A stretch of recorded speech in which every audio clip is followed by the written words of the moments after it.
చెప్పేసి కల్వకుంట్ల కవిత గారు నిర్ధారించింది, మేము కాదు నిర్ధారించింది. Right, okay. శ్రీనివాస్ గారితో మనం. సో శ్రీనివాస్ గారు, ప్రతిదాన్ని కూడా రాజకీయ కోణంలో చూడటం బీఆర్ఎస్కి అలవాటు అయిపోయింది. ఇక్కడ రాజకీయ కోణం కాదు, ప్రజల యాంగిల్లో కాంగ్రెస్ ప్రభుత్వం ఆలోచిస్తోంది.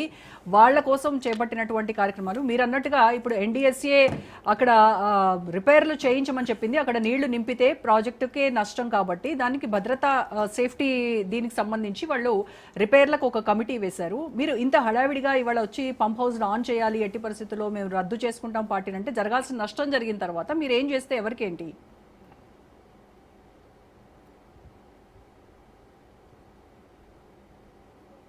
రోజా గారు, మీకు రాజ్ న్యూస్ వీక్షకులకు, అక్కడ ఉన్నటువంటి మిత్రులు, పెద్దలు, కోటేశ్వరరావు గారికి అందరికి కూడా నమస్తే.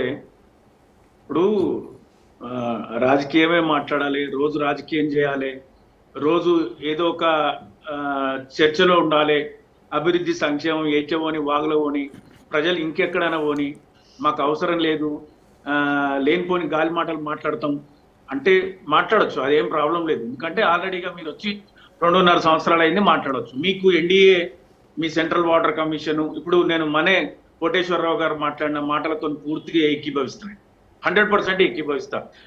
ప్రతిపక్ష పార్టీలైనా రాజకీయ అధికార పార్టీలైనా రాజకీయం చేయాలనుకుంటున్నాయా, లేకపోతే రాష్ట్ర ప్రజల అవసరాలు తీర్చాలనుకుంటున్నాయా అనేటువంటిది ఆలోచించాలి.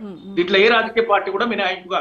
మిత్రుడు మాట్లాడుతుండు, బీఆర్ఎస్ పార్టీ వాళ్ళు కొట్టుకపోయిన తర్వాత ఏం చేస్తారు అంటే, అది బీఆర్ఎస్ పార్టీ అంత ధీమా వ్యక్తం చేస్తుంది.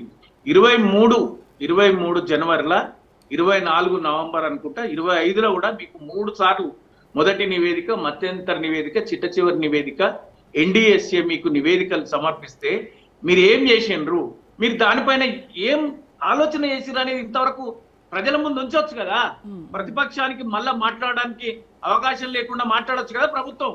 ఏం చేస్తుంది మీరు?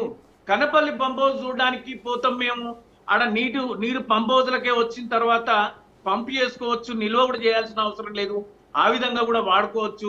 సాలీనా 240 టీఎంసీల నీటిని గోదావరిపై వాడుకోవచ్చు. 140 టీఎంసీల సామర్థ్యాన్ని నిల్వ చేసుకునే కెపాసిటీ ఉండేటట్టు నిర్మాణం చేసినటువంటి ప్రాజెక్టుని వయబుల్ లేకుండా చేసి ఇలా కూలిపోవాలి, కుప్పైపోవాలి, పడిపోవాలి.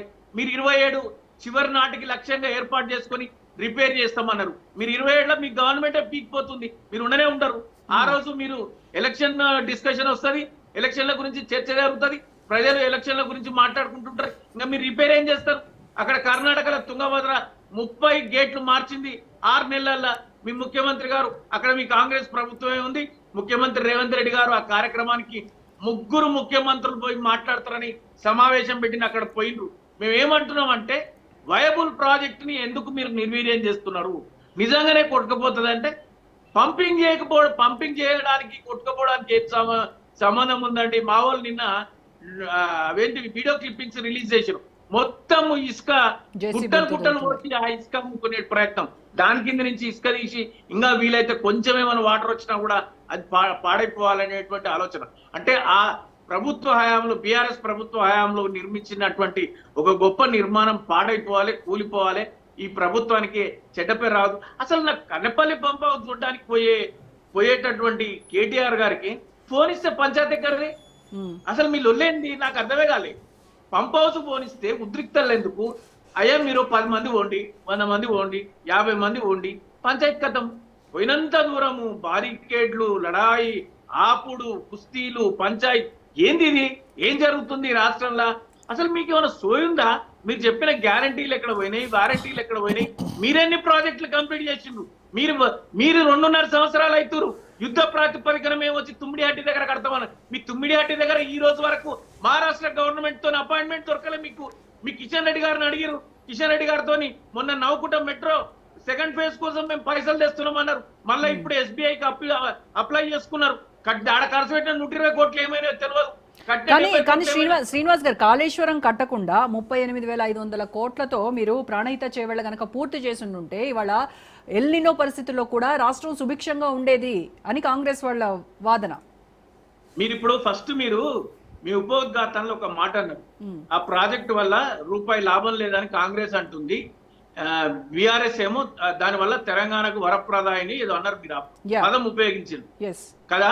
అవును. కాంగ్రెస్ వాళ్ళు ఏమంటారు అన్నారు మేడం, దీని గురించి 2 అంశాలు మాట్లాడతా నేను. మ్మ్. నిజమే, ఆ ప్రాజెక్ట్ వల్ల రూపాయి లాభం లేదు, మ్మ్. లాభం లేదు. మీరు ఎప్పుడన్నా అనుకుంటారా మీ చిన్నగా ఉన్నప్పుడు, అంటే నేను ఐఎమ్ 50 years old, నేను చిన్నగా ఉన్నప్పుడు 20 రూపాయలు పెట్టి మంచినీళ్ళ బాటిల్ కొని తాగుతాను నేను ఎప్పుడు అనుకోలేదు. మీరేమైనా అనుకురా? మేము మేము చిన్నప్పుడు బోర్ల కొంటూనే ఉన్నాం, అప్పటి నుంచి కొంటూనే ఉన్నాం. నేను 10th క్లాస్, నేను 10వ తరగతిలో ఉన్నప్పుడు బోర్లో నీళ్ళు కొట్టి తాగినాం, లేకపోతే మా ఇంట్లో మా అమ్మమ్మ వాళ్ళ ఇంట్లో బాయిలకి ఇచ్చి నీళ్ళు కొట్టి నీళ్ళు ఇచ్చి తాగినాం. ఆ రోజు మేము 20 రూపాయలు పెట్టి బాటిల్ కొని నీళ్ళు తాగుతామని ఎప్పుడు అనుకోలేదు.